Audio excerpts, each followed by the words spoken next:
mga ka-viewers. Diyan ako nag-aaral ng Bible School. Sa Bayaniyang Bible Baptist Church dito sa Dahit sa terminal ng Kamambugan, no? At yun, diyan nagtuturo ng salita ng Diyos. Diyan sa lugar na yan, sa loob na yan, sa pulang pinto. Yan ang Bible School.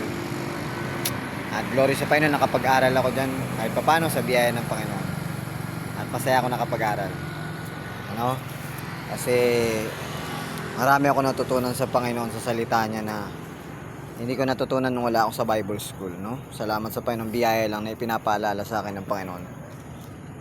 Napakagandang opportunity ng trabaho. Ayan, ayan yan, church, pag nakikita nyo. Pag gabi, ganyan siya. Nakita nyo yon. So, someday, sana sa mga makapanood nito, pumunta kayo ng Dahit sa Bicol, sa Kamambugan Terminal, sa Bayaniyang Bible Baptist Church, mag-aaral kayo ng Bible School sa mga kabataang lalaki at mga kabataang dalagang babae, no? Na loobin ng Panginoon, mag-aaral kayo ng Bible School, ini-invite ko kayo for God's glory, no? Sa kapurihan sa Panginoon at sa kalooban ng Diyos. Kasi maganda yun para sa atin. Kahit sa mga nasa gawain ng Panginoon sa Baptist, maganda mag-aaral ng Bible School. Kahit dito din sa probinsya, sa Bicol, maganda po. Para ma-training ka din talaga. So, bye-bye. God bless po. Nandito ako sa sa terminal ng Peltranco din.